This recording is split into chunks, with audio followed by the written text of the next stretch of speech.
If you aren't already subscribed, what are you doing? Go down there and instantly press that subscribe button. Faster than when I'm going to copy Sonic Unleashed Ultimate when Sega finally announce it. You are going to announce it, right? Sega, you are going to announce it, right? Right. Anyways, cue the goddamn intro.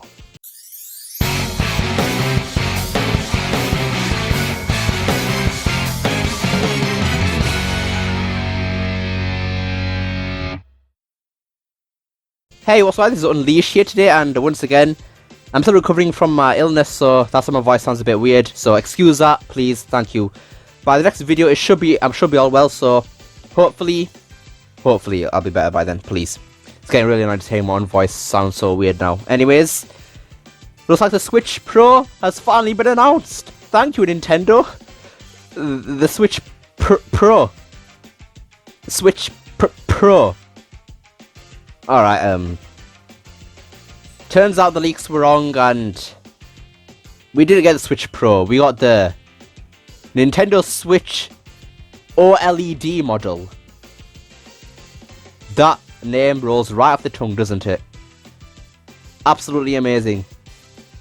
Obviously, I'm not going to show footage of it, of the trailer on the video because, let's be honest, I'll probably get DMC'd by Nintendo. Like, come on, it's Nintendo. We don't do anything of that here. That's why we choose Sonic over Mario. No offense, Mario. I mean, I do love you, but not Nintendo. Yeah. The sad factors right there. Anyways, god damn it, this Switch Pro is we're going to cause some problems for Sonic. So without any further ado, ladies and gentlemen, boys and girls, let's discuss why the new Switch Pro will cause some problems for Sonic Rangers and possibly Sonic games in the future. Firstly, the Switch Pro is not any more powerful than the original Switch. The leak stated that the next Switch Pro would be more powerful, aka 4K and 1080p in handheld mode, but no, the leaks were wrong. It turns out that all this OLED model of the Switch now has is 0.8 inches bigger of a screen, and that's it. No performance upgrades, it's not more powerful or anything, just a bigger screen. I mean, I guess it is a W if you're into handheld mode, but a lot of people aren't. Okay, that's a lie, obviously, because that's the main selling point of the Switch, so anyways, let's get back to the Sonic right now, because that's what we care about here. So yes, the lack of power on the Switch Pro are going to be causing the problems for Sonic. For example, Sonic Rangers. We know that's coming out on all systems. I don't think we'll just worry about Colors Ultimate too much, because actually, yeah, Colors Ultimate will actually suffer as well. Right, the reason for this is because problems developing for different versions of the games. Now you might be wondering, Unleash? What do you mean by this? Well, I'll tell you right here, right now. You see, look at the Switch and compare it to the PS5 and Xbox Series X. Now state one problem you can see right there. Yes, if your answer was the PS5 and Series X are way more powerful than the Switch, right? Then you, sir, or madam, are correct. Well done, you got the right answer. Now how does this link to our Lord and Saviour, the Sonic? Well, as we know, Sega actually like to put their games on different multi-platforms, unlike Nintendo.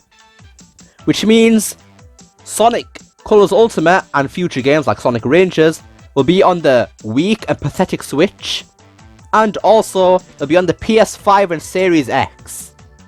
I think you can see where I'm going with this, can't you? Yep. This means either the Switch ports of Sonic games will be very unoptimized, very glitchy, can't run well at 30 FPS, or the next Sonic games will not look next gen, which will be very, very bad. Because we'll have Sonic games made to look for the Switch on the PS5 and Series X. And comparing that to like other games, that's going to lower Sonic down in the review scores and all that. Because people are going to complain that this game is supposed to be a 3D next gen Sonic game, but it doesn't look like it. And if reviewers don't complain about it, then fans will. And honestly, you can't really blame Sega for that entirely, because Nintendo are not doing their job and getting the Switch Pro out. I mean, come on, seriously. This just won't affect Sonic Rangers 2. This will affect further games than that. This could go on for a long time. But to any problem, there's always a solution. And I have 2 here, and I prefer one of them.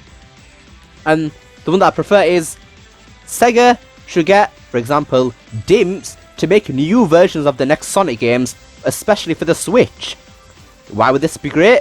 Well, 1, we get 2 new games, can't complain there.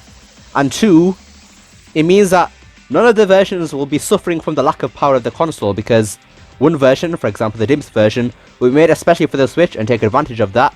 And we have the main version of the game that will be made for the PS5 Series X, which means Sega can make that version look as good as possible, and utilising the power of the next gen consoles, also make the game run better, have lower load times, and all that good stuff.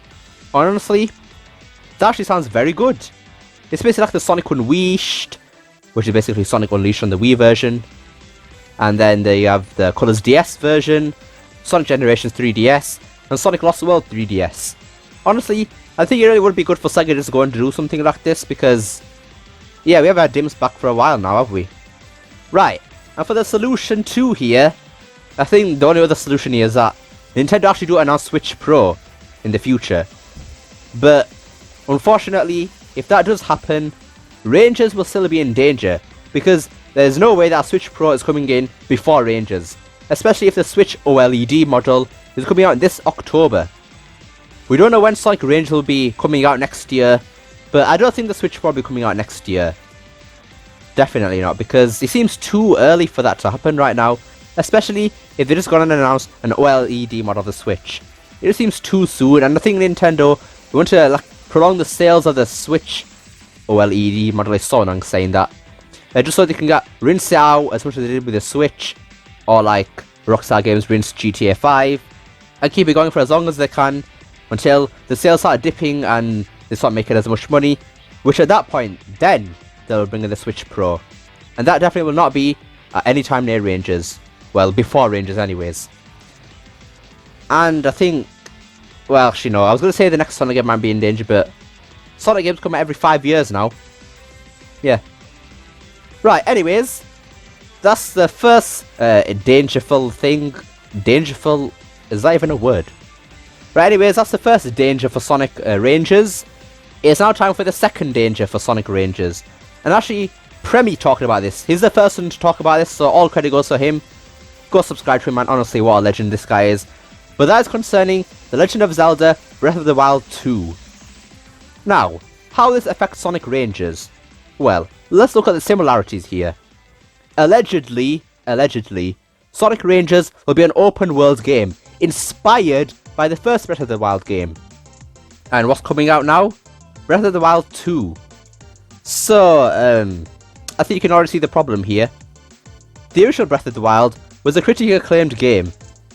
And yeah, I think they're definitely going to improve on it with the Breath of the Wild 2. And if Sonic Rangers is based off the first game, and Nintendo are going to come out with the second Breath of the Wild, yeah, that's going to cause some problems right there. I think you can already tell why. Now, I'm not saying that Sonic Rangers will necessarily be bad. I'm definitely not saying that. But people's expectations could be hired. That doesn't make any sense here. People's expectations could be higher after Breath of the Wild 2. And then Rangers could be affected by that. The only way I can think around this situation here is that Rangers comes out before Breath of the Wild 2. Which I don't think will happen, honestly. I think Rangers will come out in like November, December. Because Nintendo's big games usually come out September time, around there. Which is obviously earlier than November and December. I think for Rangers to succeed comparing to Breath of the Wild 2, I think Sonic Team will need to make sure Rangers have something new and different to offer compared to Breath of the Wild 2. They need to make people want to buy Rangers over or alongside Breath of the Wild 2. Because if Rangers just does everything Breath of the Wild 2 does, but worse, then that's kind of pointless, honestly. Because they just get Breath of the Wild 2 and you're done. Sonic Team needs to make sure that Sonic Rangers stands out from the crowd. I think it pretty much already will, because it is Sonic, and if the leaks are true, then we have the cyberspace levels, and Yeah. But there's also the open worlds bit, which is similar to Breath of the Wild, so I don't know. All I'm saying is that Sonic, you need to make sure the ranges is different. That's my final point here. Anyways, that just about wraps it up for today's video. So, unfortunately, man, I really hate saying this, but Sonic ranges could be in danger. And that isn't good, because we could not have another failure like Sonic Forces. We could have another game on the critical level of Sonic 06 or Boom, especially after the Sonic movie. We could not let that go to waste. Sega and Sonic team need to make sure that they do go all out with Sonic ranges and future Sonic games if possible, because the way Nintendo are carrying on, they could be causing some problems for Sonic. I hope you enjoyed this video. Don't forget to like, share, subscribe, especially that last one, and I hope to see you next time.